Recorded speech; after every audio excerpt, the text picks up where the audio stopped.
All right, this is really cool. This is Paul Franklin, one of our Canadian veterans. So thank you very much for having us, and we're going to drive your Carrera. Oh, excellent. And this car is a car that's going to be auctioned off in September in support of wounded warriors. And we're going to talk a little bit about that as well. Perfect. All right, Paul, what I want to see you do is drive your Carrera with just your hands. Not a problem. All right, let's get in and go. Let's get in and go.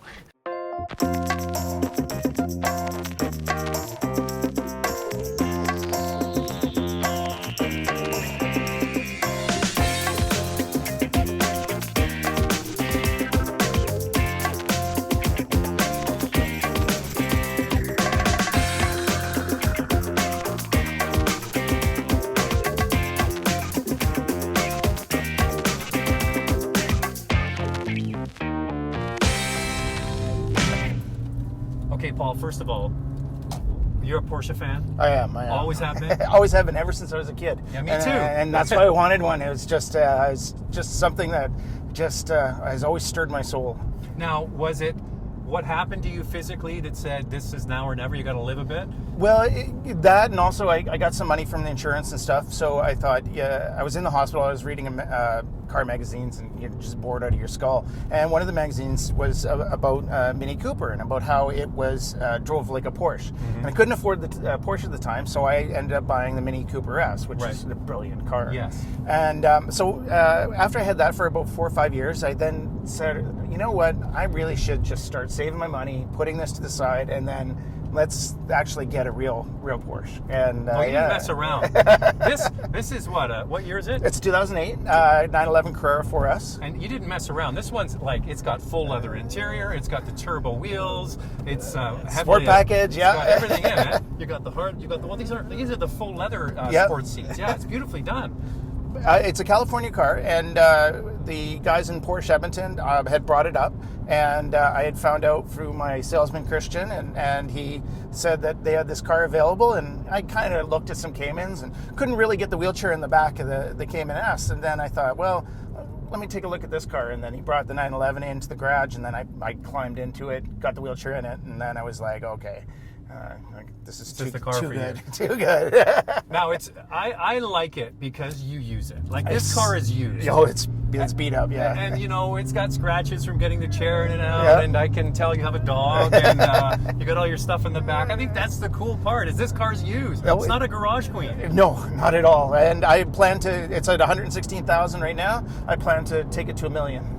And that's my goal, and then maybe once that happens... it might end up in the Porsche Museum. Yeah, that's what I was thinking, and then I'll get a new one. So let's get into this car. Now, when I came to meet you with the car today, I thought, well, it's going to have some crazy contraption. It's one lever. How does it work? That's it. Yeah, just straight for brake. Okay. And back for gas. Nice. And away we go. It is a Porsche after all.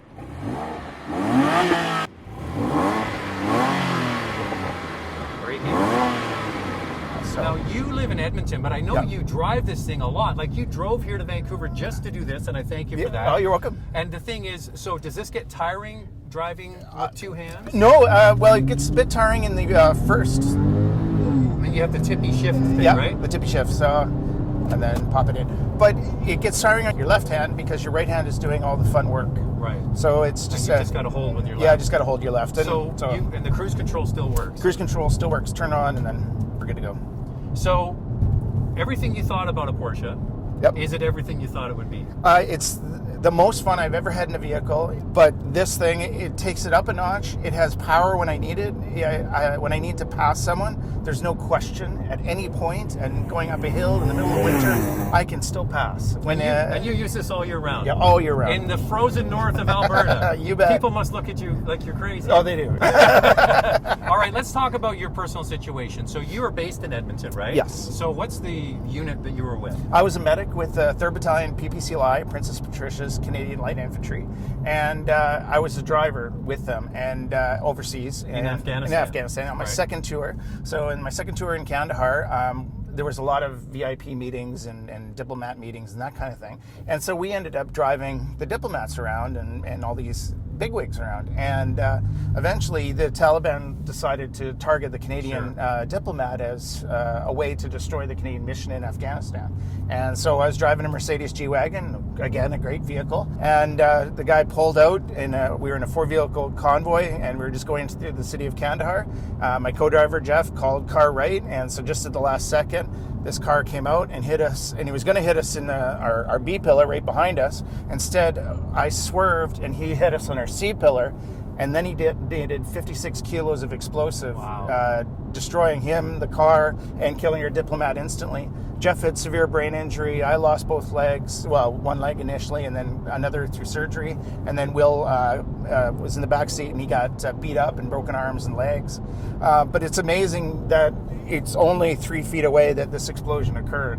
That I still have my hearing, still have my lungs, still have brain, everything. Like, that's the crazy part. Yeah. And that's the big part about, Wounded Warriors, is a lot of the stuff that they do is for people who have the brain issues, right? Yes. That's I mean, you're physically not the same guy, right. But meeting you seem like you keep it all together. But a lot of people, they have the mental issues. Right? Yeah, well, there's post-traumatic stress disorder, which is, it can happen from anything in serving overseas, or being a emergency medical technician over here in Canada, or being a firefighter. But then there's also the brain injury, where they are the explosions, where these people are exposed to these massive explosions and do get their heads knocked around. Mm-hmm. And Wounded Warriors is one of those great charities that kind of acts like the United Way in a way. They bring in the money, and then they bring it to the programs and services in the communities that are doing the jobs, and that's what's so good about it. So it's not a duplication of services. Yeah, okay, so they're bringing stuff to the table that wouldn't be covered by Veterans Affairs, for example. Exactly, yeah. With this car, you don't fly, typically you drive, yep, right? I love driving. So this car's already been to San Francisco once, and has already been to Toronto, across Canada, and actually went through Chicago and Detroit and all that area as well. So. Now, I think it's ironic that here's a veteran that served in Afghanistan, major medical issues, don't have your legs, you have your Porsche, you pull into a parking lot, you have your handicap sticker on your windshield, and what does some jerk do? Yeah, it was in Edmonton, and unfortunately I got keyed on this side and keyed on that side because I had parked in a handicap spot.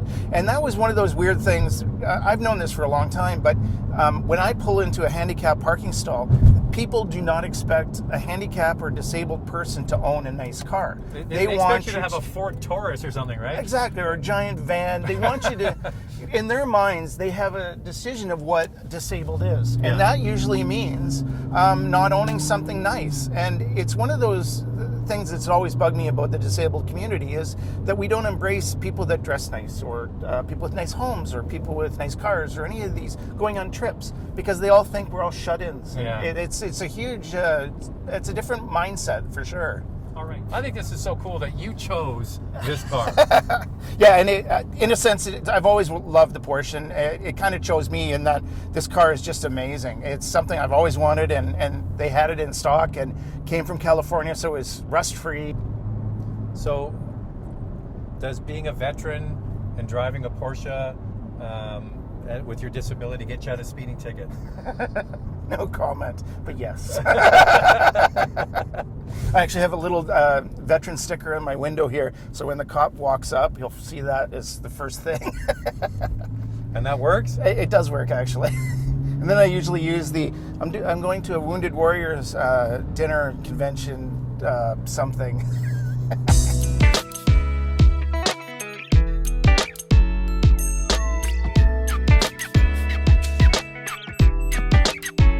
Paul, first of all, I want to congratulate you. You have great taste in cars. Oh, thanks. I'm glad you like the ride. and the other thing is, I think it's so cool you use this car all year round. It's abused, but yeah, it's that's what it's for. Exactly. That's what these cars are made for. They're meant to be used and abused. Now, the car behind us is going to be a garage queen, I'm guessing. Oh, yeah, definitely. This is a Cobra replica that's going to be auctioned off. It's the first Saturday after Labor Day, right? Correct. So it's the Luxury and Supercar Weekend that happens in Vancouver, but ADESA, which is a massive company around North America, is holding the auction. So you can bid online and find out about it, right? Exactly. And then highest bidder gets her car, and all the proceeds do go to Wounded Warriors itself. That's great. I think it's just fantastic. It's great that you drive this car. It's great that somebody's donated this car. Exactly. And it's a win-win for whoever gets to have this in their garage. Thanks for your time. It was cool meeting you. You're welcome. Thank you.